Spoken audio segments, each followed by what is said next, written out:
Welcome to the Passion Points radio show with your host, Ronald Kern. He's the founder of many successful companies, a sought-after speaker, life and business consultant, magazine columnist, and author of Passion in Action. Tune in and explore relevant and pertinent opportunities that can help you with both personal and professional development. Here's your host, Ron Kern.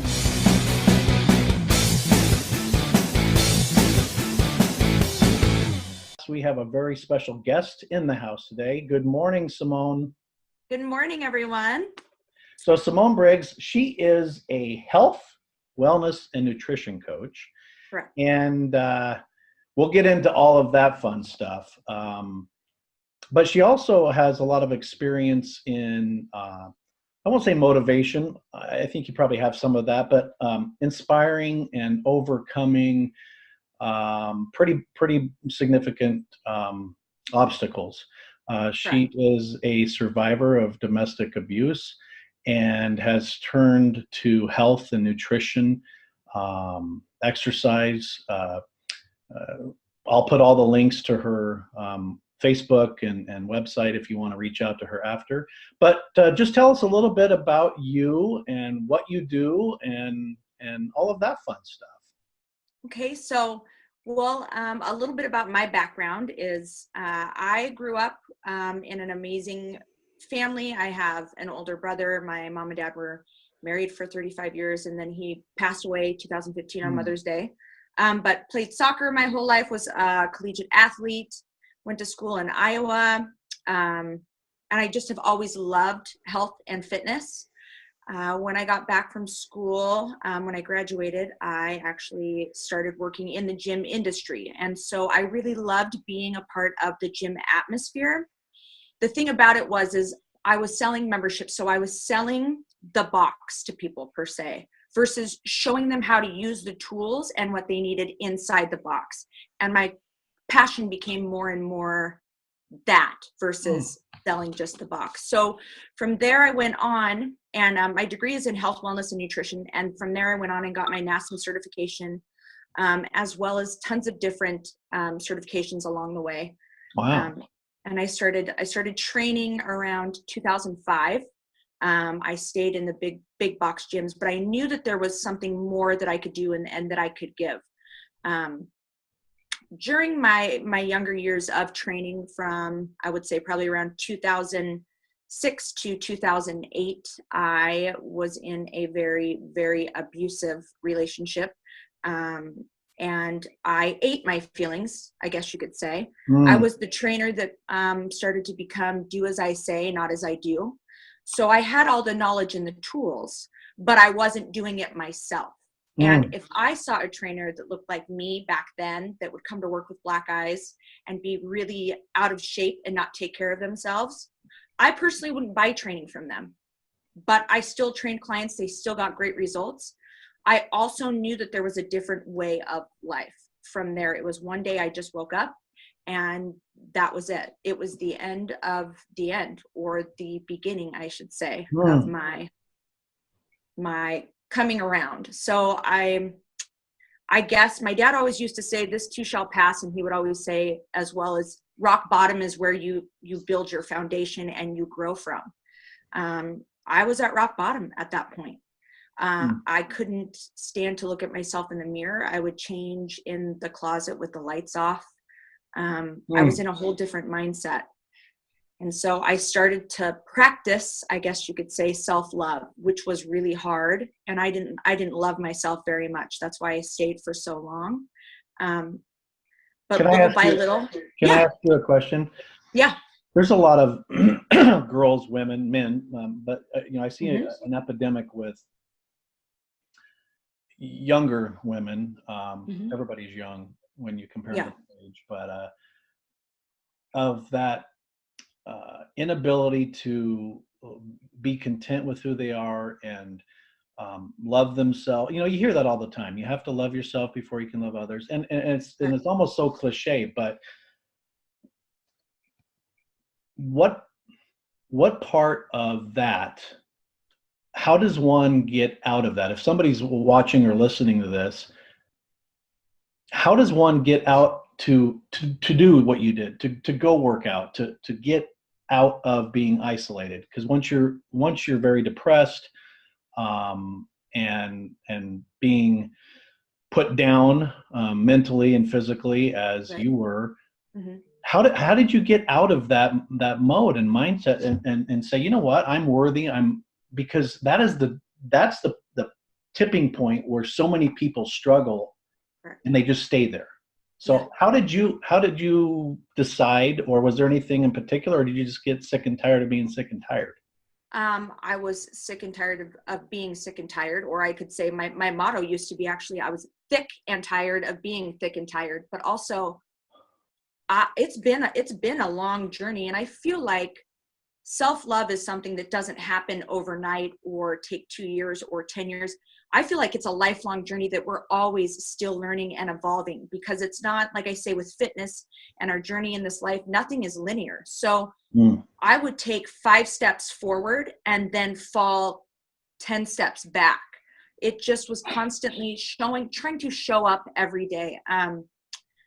I guess the biggest thing too was, in order to get out of those situations, some people never leave. I guess I'm one of the lucky ones.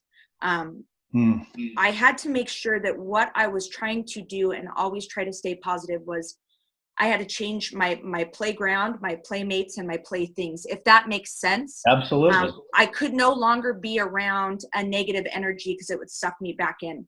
There was certain music that I couldn't listen to that would take me back to certain moments where I could regress.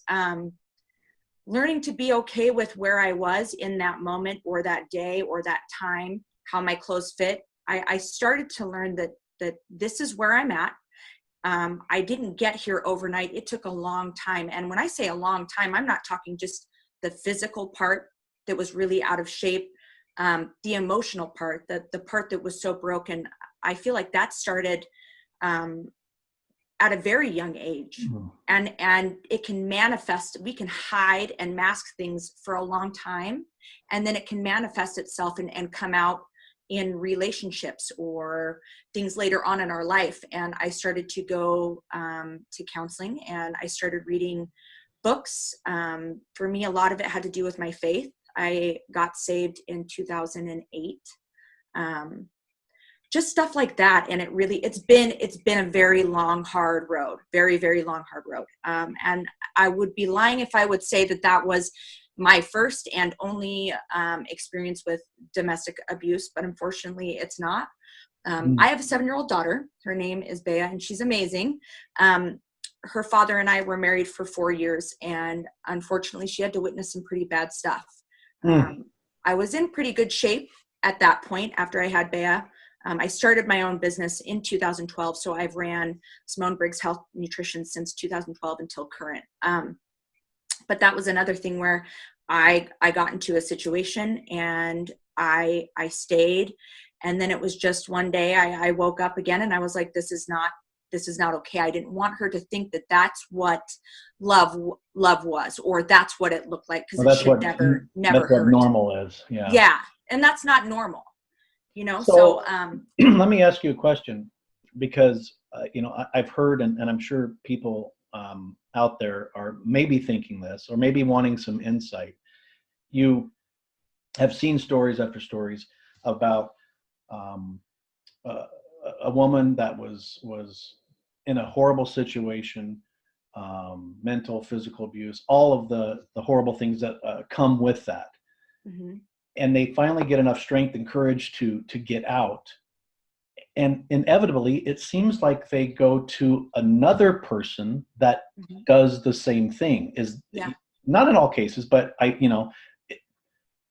is it that person is more attracted to that level, or do they have that mindset that they put out what attracts people, men that like to do these things to the spouse? Do you have any insight to that? I don't know. I would for the longest time, I would say that my picker was broken, but I'm starting to learn that it wasn't ever really my picker.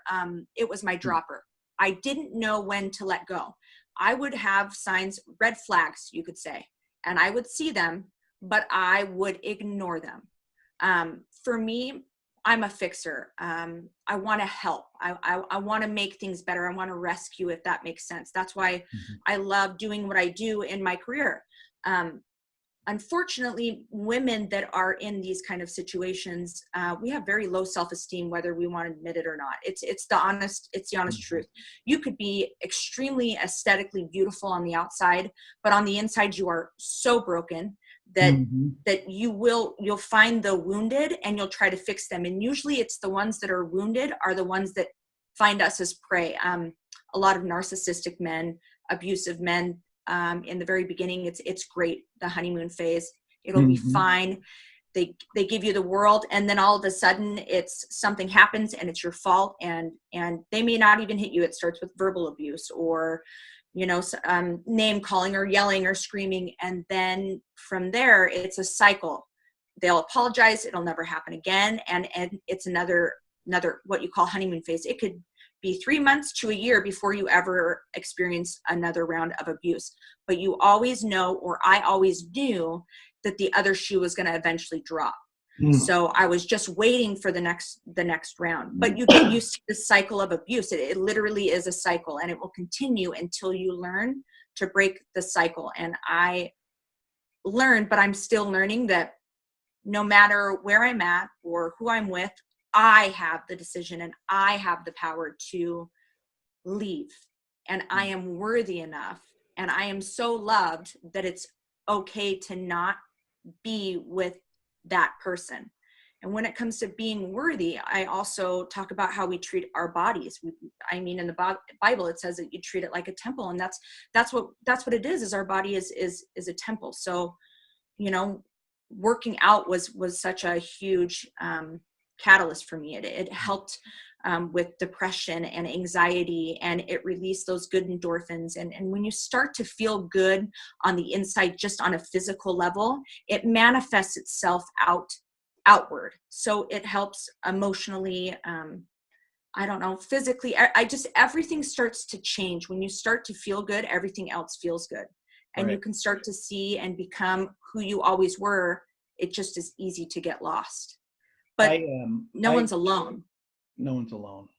That's really good information, because I think people may not know what the warning signs or the red flags are. And you mentioned, doing something bad and then apologizing, it'll never happen again. And it's just a constant cycle of, it'll never happen again, and you do it. And for whatever reason that person believes that, belittling, condescending, and a lot of those red flags could be jealousy, controlling.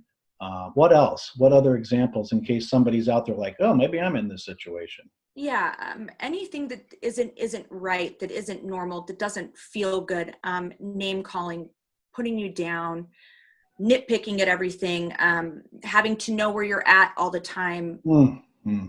Putting your hands on physically touching you. All of that stuff. If it's not a good feeling, or if somebody's being a certain way and it happens more than not, then that's abuse. Abuse is abuse, no matter if it's physical, emotional, mental, or verbal. And it's never okay. It never, ever is okay.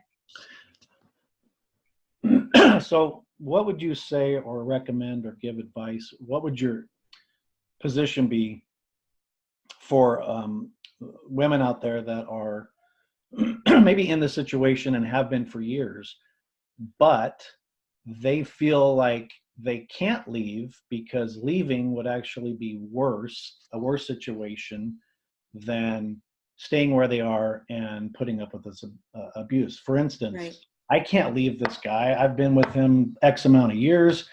I don't have any skills. How am I going to support my kids? How am I going to support me? Where am I going to live? All of those things. And they weigh those too. It's like, well, I can maybe put up with this stuff. Maybe he'll change. Maybe he won't, because it's going to be easier than me packing the bags, going to a shelter, going to a friend's, and trying to figure out how I'm going to support me and my kids if they have any. What do you say to people like that you come across? What I say is it's never too late to start over, and there are so many organizations out there that are willing to help women that are going through that, and even men that are going through that. They'll put you through school. They will help you get a job. They will help you take care of your family. You can start and build from the bottom up. I feel personally that when you're in that situation, you're already at rock bottom. You're at the lowest of the low. So the only place you can ever go is up from there. And it may be uncomfortable. And why it's uncomfortable is because change isn't fun and it's scary. And when you get used to being in a certain situation, that's what you're used to. So having to change that can be fearful, and the unknown is fearful, but there's always a better way of living, and there's never a time that's too late. You can always reinvent yourself and your life. You just have to take that first step. And once you do, you keep putting one foot in front of the other, and before you know it, a year has gone by and you've survived, and you're in a spot where you are like, I made it. And there were probably days where you didn't know how you were going to do it, but you did it. Because I believe that we are, as women and men that go through those situations, we're warriors. We're built to survive, and that's what we do. And if you want to do it and you want to make it, then you'll do it, and you'll reach out. And there's places for that and things for that. And you just have to help be you with that. Tired of and tired of being thick and tired. Thick and tired, yeah. I mean, you just have to be. You just have to be at your rock bottom, but everybody's rock bottom, I believe, is different. Absolutely. Well, and I think I want to get your take on how social media is playing a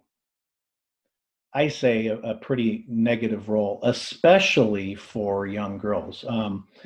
If you want likes, if you want somebody to follow you on Instagram, let's be honest. You show a lot of cleavage and as less clothes as possible. Okay. Yeah. And that person may not be mentally happy with themselves. Now, I'm not, I'm a guy, right? Everybody and girls love to look at beautiful bodies, and guys do too. I'm not trying to sound like a saint here. However, people don't post reality on social media. They want everybody to see their perfect body, the perfect life, the perfect vacation, the perfect marriage, the perfect children, the school.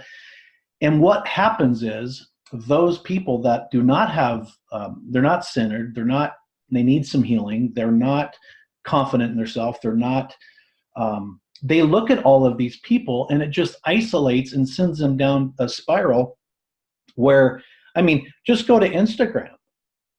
Yeah, exactly. And you find out who has the most likes and why. And it isn't because they have an awesome story to tell. It isn't necessarily because they're changing and helping make the world a better place. It's because they have a phenomenal body and people like to stare at it. So now I'll post some pictures. You were over 200 pounds. You could be on the cover of any magazine, let alone workout magazine, the ripped abs, which I've never had. And just, aesthetically, like you said, it's like a perfect body. But people don't look at just that. People only look at that, and they don't understand. They don't have this conversation with you to find out, what, this person has some great value and input and things that can help people. So do you feel social media is playing a part in the self-esteem? And if so, well, I'll just let you answer that. Yeah, I think social media can be great for helping people, and it can also be the devil's advocate, and it can ruin people. Everybody's only going to usually put up their highlight reels, and nobody wants to air their dirty laundry. That's so right. All you see are these nice filtered photos done at angles that make them look perfect. My body, so like you said, the chiseled abs, all of that kind of stuff. I hate the word perfect. And for instance, there's a quote that one of the kids got to put up in my daughter's class, and she's a star student this week. So nice. she gets to write a favorite quote tomorrow. The quote that the young man put up last week was, practice makes perfect. So for me, I always tell Bea that there's no such thing as perfect. There's perfectly imperfect. And practice doesn't make perfect, but you can always better your best. So for me and my social media for the longest time, like I said, I'm still learning how to heal. I don't see what everybody else sees. I can pick apart my body just like everybody else can. I can still find days where I have the mentality where I look in the mirror and I see a 200-pound plus woman who is battered and beaten, bruised and broken. It's a thing every day that I have to work through. That's why I journal every single morning. I get up and I read, and I'm not perfect. I have bad days, but I do also try to put on my Instagram and my Facebook about my life, my before pictures, to what is now, how I got there, what I've been through. I spoke at BSU about my domestic violence story, and people were blown away. They saw pictures of now, and then they saw pictures of stitches all over my face, and I was unrecognizable, and they couldn't believe that somebody that looks like me was somebody that looked like that. And I feel like I'm very relatable, because there are so many people out there just like me, that it doesn't matter what I look like on the outside. It really truly matters what's on the inside. And when you start fixing the inside, it works its way out. But when it comes to social media, I don't have over 3,000 followers. I don't know if I'll ever even get there, but there are women that have like 2 or 3 million, and they are gorgeous, and they do post all those pictures, but it's surface level deep is the best word that I can describe. You know, nobody wants to put their story out there. Nobody gets to see them behind what they just post of their perfect selves. That's right. Being raw is being real, and I try to be as raw as I can. And there are days when I have to call myself out, because I'm like, is that really what you look like? Is that really how you're acting? And so I have to go in and rewrite what I'm going to say, because that's just not who I am. And if I don't write what is real in my life in that moment, then I can regress into old behaviors. And I'm constantly trying to evolve to be a better version of myself daily. Very powerful. And the word perfect, going back to that comment, it's, I always just say strive for excellence in all that you do, because you can always strive for excellence, but you're never going to be perfect. There's always going to be somebody smarter and better looking and richer and wiser and funnier. And getting people to understand their value and their worth is really important to me, and obviously important to you. And there's a lot of, you use your talents and skills and circle of influence to help others. And I think that's the biggest difference, right? So you could have 3 million followers, but what would they be following you for? Exactly.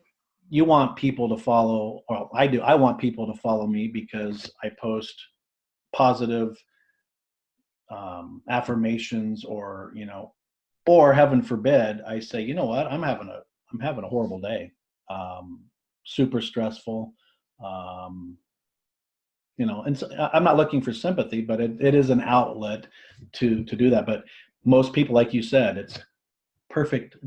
Oh, and I got to take that off, and I don't like this and this, and I mean, there's not a filter out there enough to make me look the way I want to look. But you know what? It is what it is. I'm happy. I'm always trying to better myself, and so you are too. So tell me about your business. Do you go to somebody's house? Is it at a gym? I want to know all the scoop on the health, because it's more than just getting physically fit. Yeah. So nutrition plays a big role in how you feel emotionally and mentally.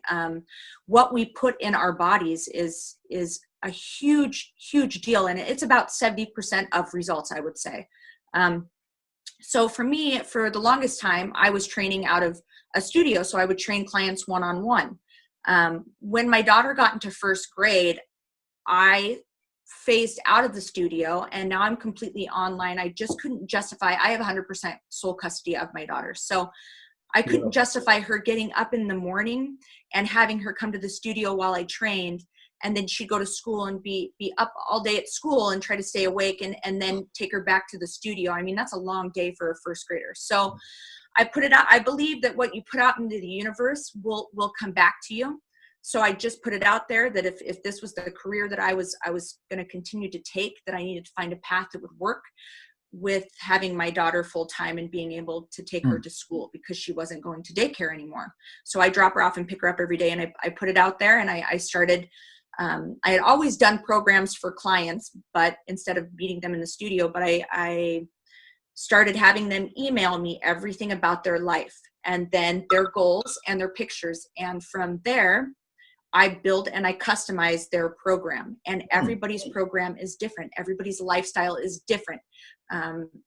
It literally is customized to them and their goals. And it's a journey, and everybody's journey is different as well. Finding out, how their body ticks and what works for them. But the biggest thing that I found that's so amazing is when I get their before pictures, which I tell them, I don't call them before pictures. I call them goodbye pictures, because they're never going to look like that again. Is what I say. I love that. So it changes your perspective on things. Never heard that. So yeah, you're never going to look like that again. So I want to see your goodbye pictures. Their posture is, they stand with their shoulders forward. There's no smiling. There's nothing. I mean, they look miserable, but they're not happy. When you start to get the check-in photos, their posture is standing upright. There's smiles on their faces. Everything about them starts to change. It's just an amazing transformation. And some days are really good. Some weeks are really good for clients, and some days are really bad, and some weeks are really bad. If you get off track, that's okay, because you're human. And I just try to help them as much as I can and be there for them. And we just pick back up, and you just keep moving forward. So if somebody wanted to hire you, do they just send you an email, or do you have how does that work? Yeah, so they would send me an email, or they send me a message on Facebook or Instagram. I have all of my clients' photos on Instagram. There's also, and Facebook, there's also a lot of clients that don't want their photos up there, even if I hide their faces, which I understand. There's, anonymity is a big deal. So there's a lot of people that don't want that. But I post pictures so people can see their progress and how they change. So I have them, they'll usually send me a message, and then I will send them an email that has everything that I require, what I would need, what it involves, pricing, all of that kind of stuff. It's not a program where you get package A, package B, package C. It's literally all customized. So I have to figure out if your body is carb resistant, if you do better with fats, or if you do better with carbs, or higher proteins, or if you're vegan, or if you're doing keto. I mean, vegetarian, you name it, I've done it, I've dealt with it. But it's absolutely what I love to do. And that's just how it works. So okay, I take on a lot of clients. So obviously, I've heard abs are made in the kitchen, right? It's not by benches, but obviously there's some exercises that's important to do. Do you have videos like somebody from Florida reaches out and hires you?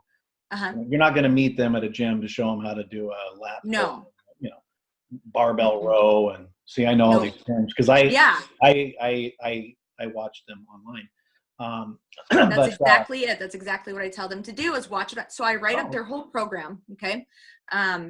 And then I try to explain the best I can, but I also tell them to Google what they don't know. If I don't answer it correctly, or they still don't understand, Google what it is or look it up. That way they see a video and there's a picture, and it also shows them what prime muscle group it works, how to hold their form, that kind of stuff. But I have videos on my Instagram of me personally working out, just showing them, different things that they can do and stuff like that. I put meals up, kind of how I live my life, but I'm an open book. So what you see is what you get. Yeah. And you got to that point not by a fluke. No. You worked your tail off. Yeah, it was a lot of hard work, and it still is a lot of hard work. Every day is a day that I make a decision to keep moving forward and keep building myself and choosing to live a better life and be an example for people. And what I'm finding out too is telling my short story and sharing what I'm doing is there are so many people that are just like me and that I'm not alone either. And it's such a gratifying feeling knowing that I can reach out to anyone and I may not even know them, but tell them how I'm feeling or what's going on, and we can relate and we can talk. And that's happened multiple times, and I come out helping them where I think I'm going to be helping them, and I'm the one that's learned the most after a phone call or a FaceTime or messages back and forth and emails, stuff like that. So I'm learning and growing along with everybody else daily, I feel like, which is good. Well, I'm sure that in addition to physically fitness type activities that you help people with, just your story and your presence and experiences, I'm sure that you help them more than just getting bigger muscles. What do you like to do if you're not at the gym or spending time with your daughter? That's funny is I have ADHD, so I'll be honest, I have the attention span of a fish. Beautiful. So for me, no wonder we get along. Yeah. So for me, I can't be sitting down. I can't scrapbook. I can't, if I'm not doing something, it's most of the time it's with my daughter, but just going out and being active, doing stuff that's fun. Once in a while I'll go to a movie, but just being around others and doing stuff that makes her happy. In all honesty, it's, in the summer I'll go hiking. But for the most time, it's just, I don't know. Honestly, my life is pretty boring.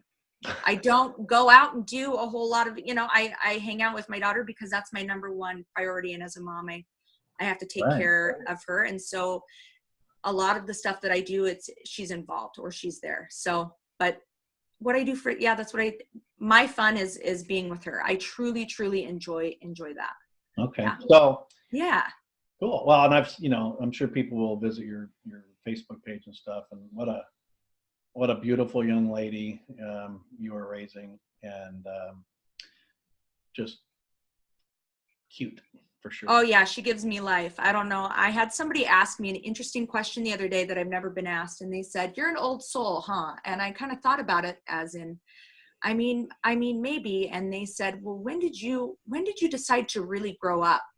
And I thought about that, and I was like, I don't. And then I said, the day that my daughter was born, not while I was pregnant, the day that my daughter was born was the day that I chose that I had to be an adult. And that's when I grew up, and my life changed forever since then. Wow. So when you're, don't tell me that you've never had this happen, or else I'll feel even more bad about myself. So you have a cheat day, or you have a cheat moment. What is a cheat week? What is? I do. What's the bad snack or food that you love to eat when you shouldn't, right? What's really hard is I don't want, that's the biggest thing, is I've had an emotional attachment and addiction with food. So to restrict myself or have a way of thinking, oh, this is bad, I can't have it. I don't want that ever for any one of my clients. For me, if I'm going to get on stage or if I have to do a shoot, then yeah, I'm very restricted in what I eat. Having cheat meals and stuff like that really isn't an option. But also for me, when I am fueling my body with processed stuff and sugar, I feel like crap. So I have a lot of recipes. I make a lot of stuff that it's clean and healthy all on my own. But when it comes to I'll tell you what, a good deep dish pizza from Chicago Connection just honestly, like that's my go-to. But I eat it and then I don't feel bad about it because it's food and I got to have it. But if I was eating a large pizza every single day, then there's an issue. Balance is key. So I try to do an 80-20 rule. I prep my food during the week, but if I want to have something on the weekend or if I want to have something during the week, I will.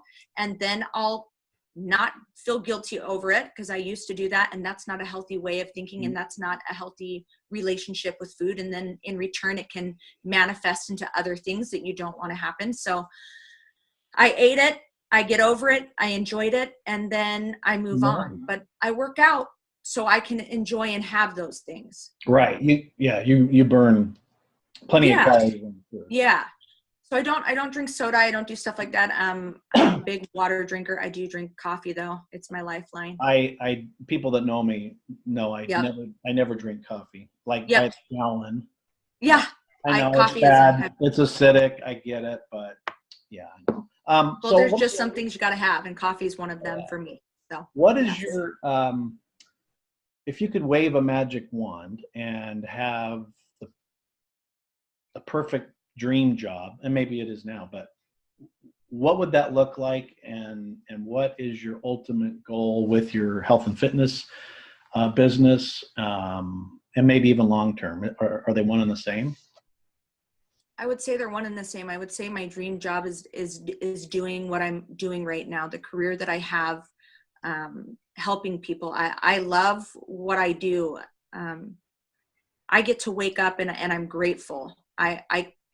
I can't imagine sitting behind a desk or having to go to work and hating what I do. I heard a podcast. I listened to a gentleman, and you probably know him, Gary Vee. Is that his name? Yep, Gary Vee, yeah. And he said, I don't understand why people can't wait until it's Friday. If you are waiting and thanking God it's TGIF because it's Friday and you can't wait for that weekend because you're going through the whole week, then you're doing it wrong. And you're not living a life that's beneficial for you. He had some other choice words he throws in the F-bomb, but that was true. You know, I was like, why are we waiting for a Friday? I get excited about a Sunday. I'm excited about a Monday. I'm excited about everything, every day. Yeah. Yeah. Gary Vee. Gary Vee's, he's not afraid to be real. No, he's but a lot of things that he says, I mean, he's very well known, and I had an opportunity to be with him, but he's very awesome to watch. And what my saying is, stop existing and start living with passion. Correct. And passion is not something that you go to the store and you buy passion. I can't tell you what your passion is. So when I do consulting, I don't know what your passion is. I can't tell you. What is it that you want to do? And it's got to be something that you love. And if you're ticked off because you have to eat and sleep after 18 hours, maybe you found your passion, but there's still, like you said before, you have to have balance, moderation, and all that we do. So how many clients do you want to serve during your business? I mean, have you thought if I could help everybody, I would. I guess when it comes down to it, if I could build an empire where I had people working under me, where I could reach, hundreds of people, I would love to do that. Unfortunately, right now, that's not something that's feasible. But I'm content and happy where I'm at with the clientele that I have. One thing that I have learned since my business has grown and prospered is that I have to have a cutoff time. I was working 3 a.m. when I get up every day, taking my daughter to school, working, coming home, spending the time with her to do her homework. And then when she go to bed, I would still answer emails and phone calls and go to bed at midnight and then wake up at 3. And that literally was killing me. So I had a cutoff point, and my cutoff point was right after when I pick her up from school, I'm basically done. I wake up at 3 a.m. so I can read and journal and get my coffee. I try to get as much done with emails and work before she wakes up.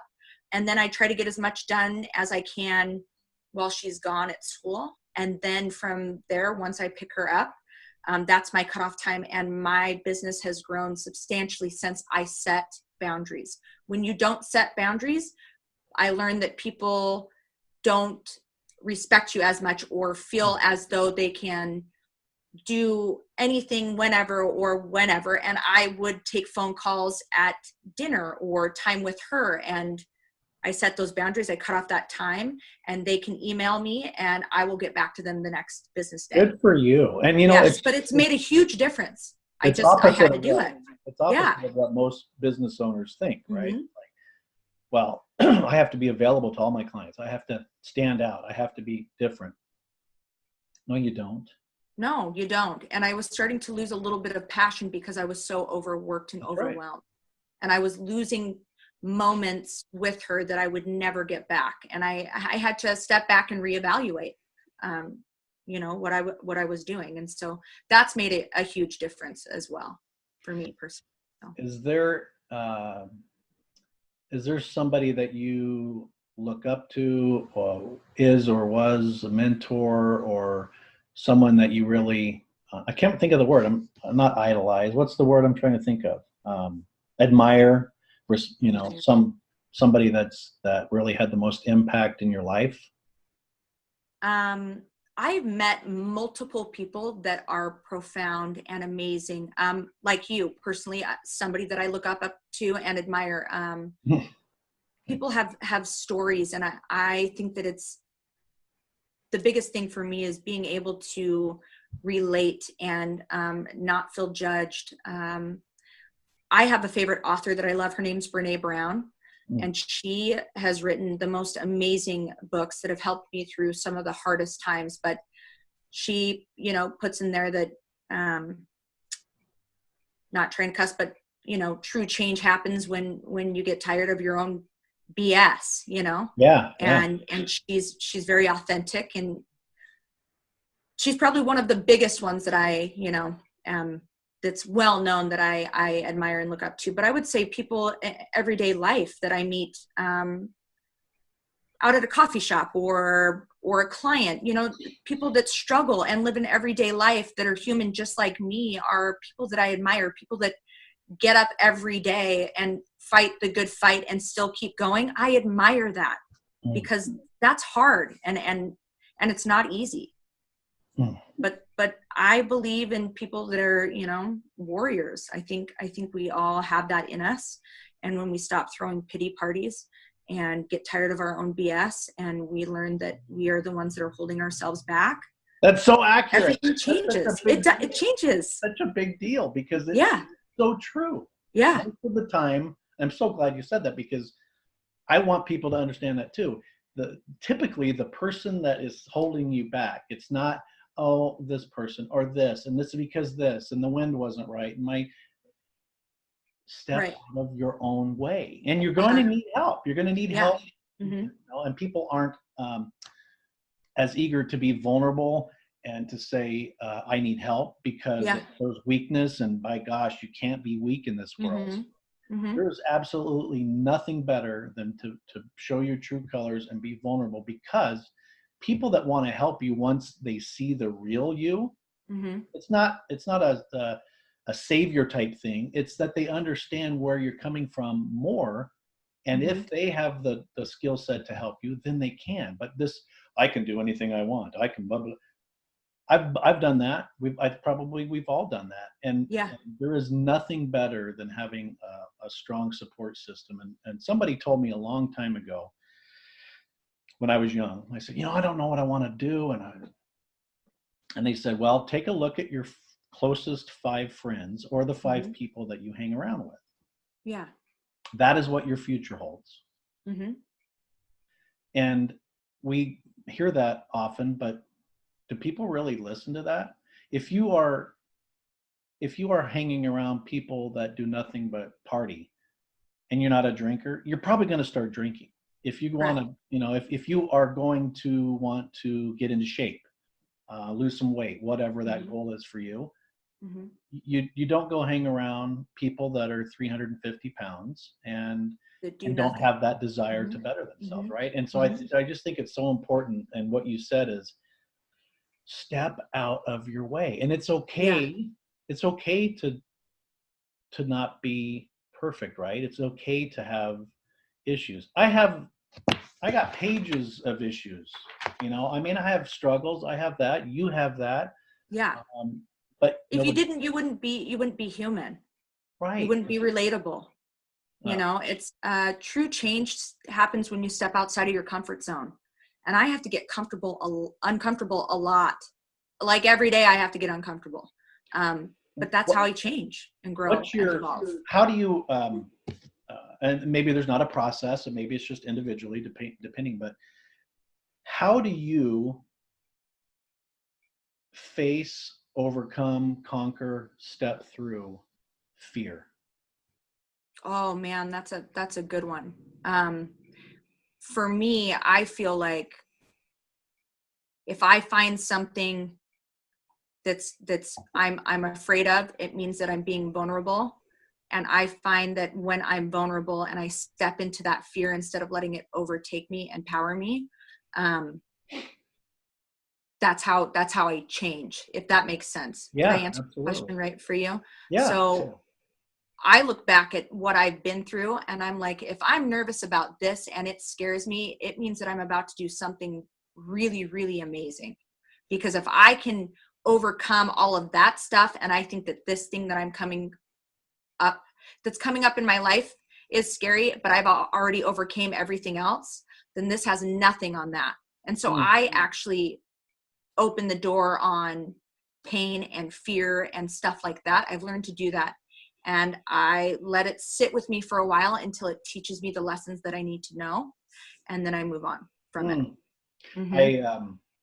I love when people, I mean, fear does one of two things. It isolates and stops someone, or it motivates someone.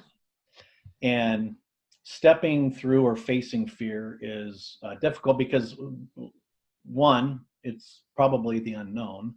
Two, you're worried about what other people would think. Yeah. Which my wife has always said, if you allow someone else to dictate, if you allow someone else or external circumstances to dictate your happiness, plan on being miserable the rest of your days. Because Exactly. everyone's going to disappoint you. Uh-huh. Your spouse, your friend, whatever, right? Mm-hmm. And going through that fear, that it doesn't mean that it gets easier, but you understand that you can do it. And that's a huge difference. I mean, we all have different fears, whatever that fear is. The fear of success, the fear of failure, the fear of all those things. And it's just so important for people to realize that fear can be in your life. You know, picture fear being a passenger in your car. Fear can be in the back seat. You know it's going to be there, and it's fine. You can throw it a biscuit every now and a biscuit. You don't even have biscuits. A carb-free biscuit. You're so funny. But fear is never going to drive. It's never going to drive. It's going to be there, but it's never going to drive. And I think it's just so amazing. And why I wanted to speak with you is because, you know, and I'll have the pictures and links to your website and stuff, but the physical is impressive, right? But that's not what brings happiness, joy, and being content. Having your mind as healthy as you can, just that's what it is. You know, we don't think with our body. We don't find happiness with our body. It's all in the head. It's all in the brain. Yeah, and so it is. I just want to thank you so much for joining me. And you know, I'm going to have all of your links and how to reach you and all that fun stuff below. So if you have found anything that she said maybe hitting close to home, maybe you want to, you know, get in a little better shape, or a lot better in shape, and like me, I would definitely, you know, click that button. Yeah, reach out. And I meet people for coffee. I think people think that because I'm all online that I love to interact with clients. And so clients that are locally, I love to meet up for coffee and build rapport and have that, you know, interaction face to face, because I think that's really important. I think when you're going to entrust pictures with me and your nutrition and your health with me, I don't think a phone call does that justice. I think being able to see in person and make that connection makes that client trust me even more. So I think that that's really important. Yeah. Well, thank you. We have been speaking with the awesome Simone Briggs. She's a health wellness coach, trainer, expert in nutrition. She has overcome many, many obstacles. And so if nothing else, I hope that you find her story and courage. And I mean, it takes a lot of courage to share your story. And I know it's not easy. And so I think that you're gonna, by doing this, you're gonna help a lot of people. And I just want to thank you because I know it's not easy. So if you want to reach out, click the links below. And if nothing else, go have coffee and for sure, find out about how she can help you. And yeah, absolutely. I would love to do that with anybody. And it was a pleasure speaking with you today. I really appreciate it. Okay. I appreciate you. And that's it for now. So we'll talk to you next time. Okay. Sounds good. Bye.